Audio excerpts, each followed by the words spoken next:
Assalamualaikum warahmatullahi wabarakatuh. Selamat berjumpa lagi di channel Jas Merah. Dalam kesempatan kali ini, saya akan menjelaskan tentang 3 prinsip hidup Gus Dur dan Doktor Kehormatan. Bahwa mantan Ketua DPP PKB Hermawi Taslim yang selama 10 tahun terakhir turut bersama Gus Dur dalam segala aktivitasnya, bahwa mengungkapkan 3 prinsip dalam hidup Gus Dur yang selalu beliau sampaikan kepada orang-orang terdekatnya. Bahwa prinsip yang pertama akan selalu berpihak kepada yang lemah. Kemudian prinsip yang kedua, anti diskriminasi dalam bentuk apapun. Dan prinsip yang ketiga, tidak pernah membenci orang sekalipun beliau disakiti. Bahwa itu nilai-nilai yang selalu beliau sampaikan kepada kami dan menjadi prinsip hidupnya. Bahwa kata Hermawi Taslim mengkisahkan bahwa Gus Dur tak pernah marah lebih dari 3 hari kepada siapapun. Meskipun orang jahat dan menyakiti beliau, marahnya gak pernah lebih dari 3 hari. Bahwa hari keempat pasti sudah membaik. Hati beliau bersih walau kadang ada yang memanfaatkan kebaikannya. Bahwa Gus Dur merupakan salah satu tokoh bangsa yang berjuang paling depan melawan radikalisme agama. Bahwa ketika radikalisme agama sedang kencang-kencangnya bertiup, Gus Dur menantangnya dengan berani. Bahwa beliau mempersiapkan pasukan sendiri bila harus berhadapan melawan kekerasan yang dipicu agama. Dan juga Gus Dur menentang semua kekerasan yang mengatasnamakan agama.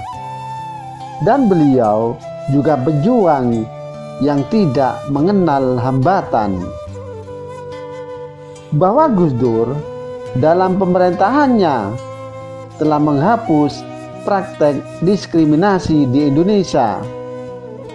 Tak berlebihan kiranya bila negara dan rakyat Indonesia memberikan penghargaan setinggi-tingginya atas dharma dan baktinya. Layaknya kiranya Gus Dur mendapat penghargaan sebagai Bapak Pluralisme dan Demokratisasi Indonesia. Dan juga Gus Dur menerima Doktor Kehormatan yang sangat banyak di berbagai bidang. Dan diantaranya bidang humanitarian, pluralisme, perdamaian, dan demokrasi dari berbagai lembaga pendidikan. Dan diantaranya Doktor Kehormatan dari Jawaharlal Nehru, India. Dan kemudian Doktor Kehormatan dari Twente University, Belanda. Dan Doktor Kehormatan yang lain, yakni di bidang ilmu hukum dan politik serta ilmu ekonomi, yakni dari Universitas Paris, Perancis. Dan kemudian Doktor Kehormatan di bidang falsafat atau filsafat hukum dari Bangkok, Thailand. Dan kemudian Doktor Kehormatan dari ASEAN Institute of Technology Bangkok. Dan kemudian Doktor Kehormatan dari Jepang atau Tokyo. Dan kemudian dokter kehormatan di bidang kemanusiaan dari Israel. Kemudian dokter kehormatan di bidang hukum yang berasal dari Korea Selatan. Dan yang terakhir, dokter kehormatan dari Sunmun University Korea Selatan. Dan di samping itu ada beberapa penghargaan, di mana di antaranya ada penghargaan dakwah Islam dari pemerintah Mesir, dan juga penghargaan dari Tiongkok. Di samping itu ada juga penghargaan yakni pejuang kebebasan pers. Demikianlah kisah tentang 3 prinsip Gus Dur dan dokter kehormatan.